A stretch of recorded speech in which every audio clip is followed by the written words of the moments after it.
Nice to see you. Thank you very much for being here. Are you actually a little nervous? I am so bloody nervous. Really? Ah, come on. You got nothing to be nervous about. I'm nervous. You have nothing to be nervous about. Why would you be nervous? Well, 'cause you've been ripping on me for, 7 years. At 54, Lisa Marie Presley finally told world about her darkest moments after her son ended his life. She kept this body on dry ice for 2 months, but that wasn't her most shocking confession. She admitted to taking 80 opioid pills every day, mixing them with cocaine just to function. Her addiction nearly killed her multiple times. The seizures, the heart failure, the comas, it was all connected to a pain. That good to see you. I really appreciate you being here. Or are you genuinely a little anxious? I'm quite anxious. Really? Come on. There's nothing to worry about. I'm anxious. There's nothing to worry about. Why would you feel anxious? Since you've been disparaging me for 7 years, Lisa Marie Presley eventually revealed at the age of 54 the world about her most difficult times following her son's suicide. She continued Tohei's body for 2 months on dry ice. However, it wasn't the most shocking thing she did. Admission. She acknowledged consuming 80 daily opioid medications, combining them with cocaine in order to function. Her addiction killed her several times. The cardiac failure, comas, seizures, everything was related to a pain that began many years ago. The reality regarding what caused Elvis Presley's daughter to be destroyed was eventually made public.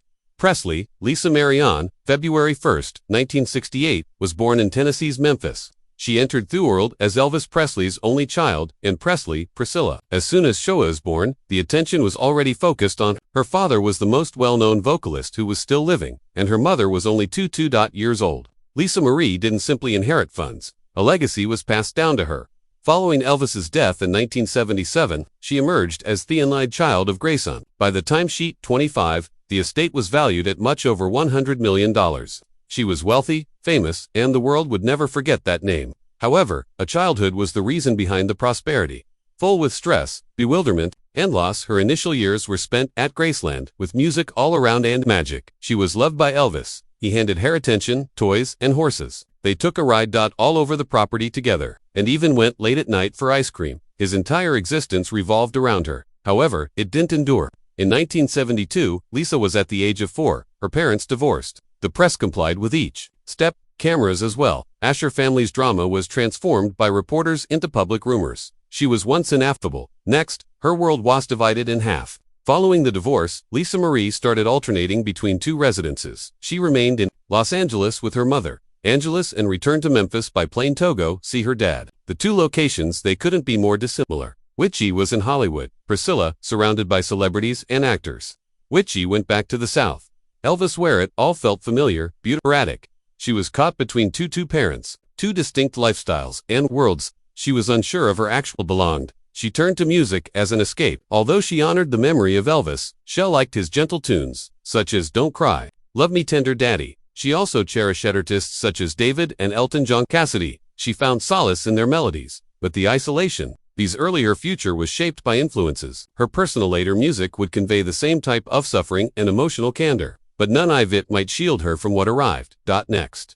The separation between her parents, the public's pressure, and the continuous back and forth flying started. Toin Kurakost. In the memoir of her mother, she mentioned how Lisa used to cry when on the phone. Late in the evening, she was disoriented. Then it was the worst time of her life. On after August 16, 1977, everything was different. The age of Lisa Marie was 9. She was when she discovered her within Graceland. Dad fell, face down, in his restroom. There was no Elvis Presley. He was just 42. Lisa noticed him lying there dead, at a location where she was never intended to leave. The door to the bathroom was always forbidden. However, that morning she entered and noticed a scenario that she could never fail to observe. The home became a disorder. Paramedics arrived quickly. It required Elvis was lifted by multiple men onto a stretcher. Lisa cried out and attempted to chase after him. She was restrained by adults, although she struggled and kicked, wanting to stay close to him. She didn't see his face because they carried him out.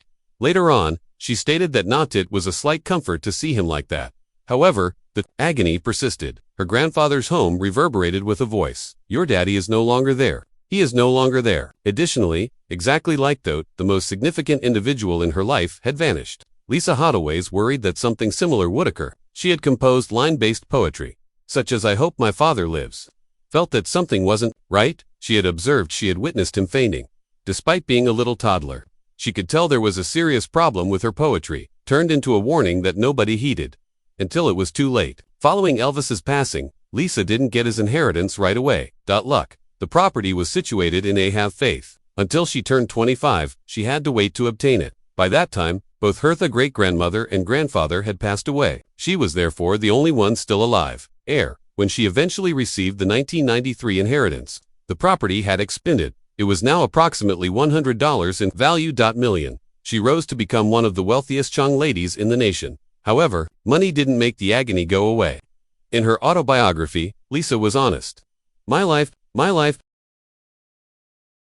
as I understood it, is over. That she was struck by loss more deeply than anyone could imagine. She wasn't merely lamenting her dad. She felt confined by her mother. She felt distant from him. He's deceased, she said, and I'm stuck with her now. That single sentence demonstrated how flawed she sensed. She had lost her youth. The individual who gave her a sense of security was never returning. She needed to mature. Quick, and she did.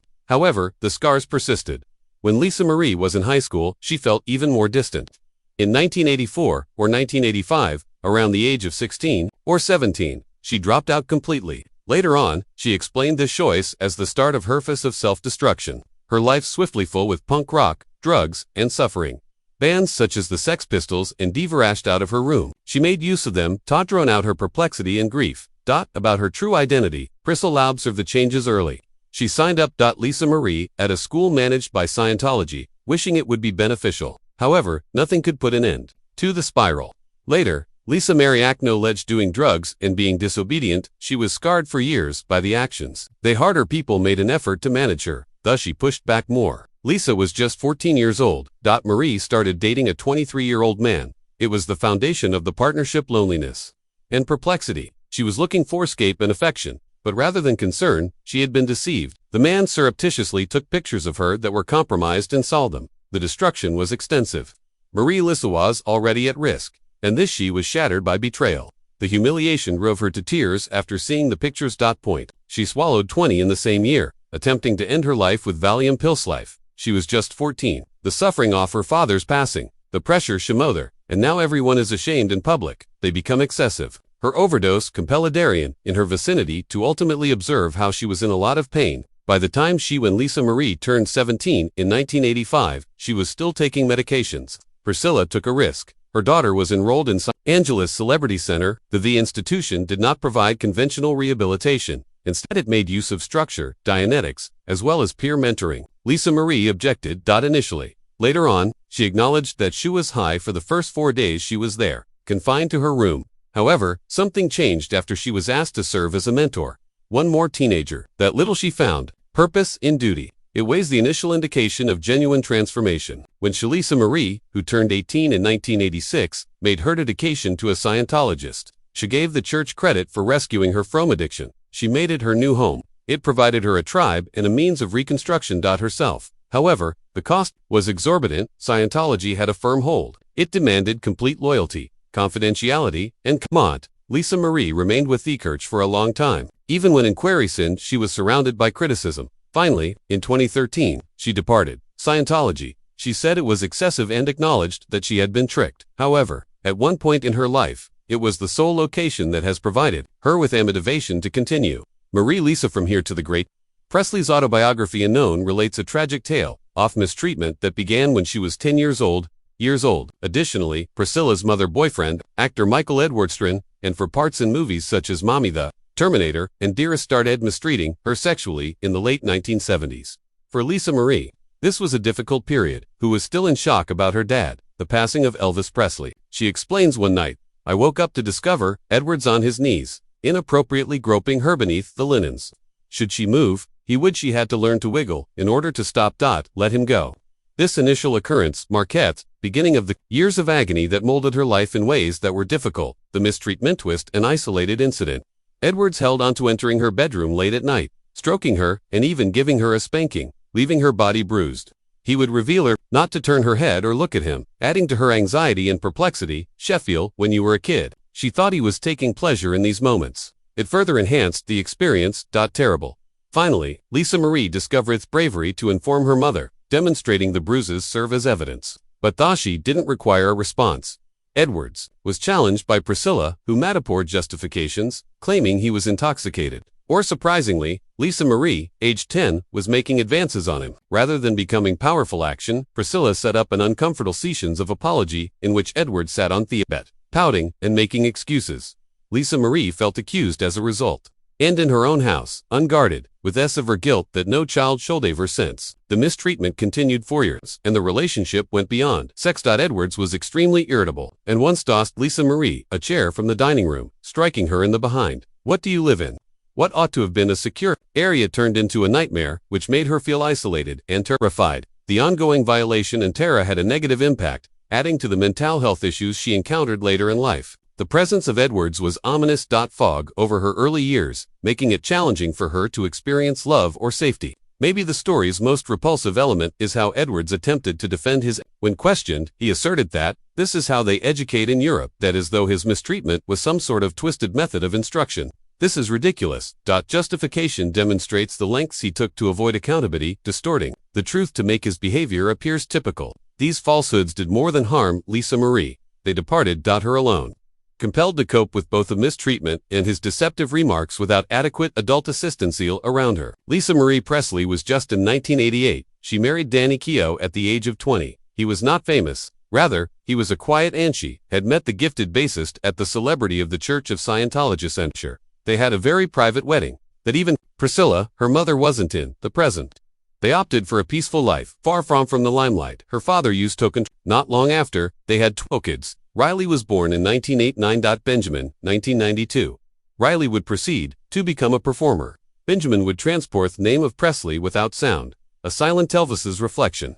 Lisa Marie seemed to be looking for anything typical, as she felt protected and secure after being married. Tranquility, which is uncommon in her life. Throughout those years, she started writing tunes. She didn't show anyone at first. She was afraid of what people might think, assess her. Being the daughter of Elvis, any musical endeavor would bring. She wasn't prepared to deal with comparisons. At one point, she said that the burden of her father's inheritance. However, she continued to write privately, her song lyrics bursting with unfiltered emotions. Yet she held them near, uncertain about their quality. Sufficient fame wasn't the point. She desired her music as genuine, not a fake given to her because of her name. Danny and I were married for 6 years, from 1988 to 1994.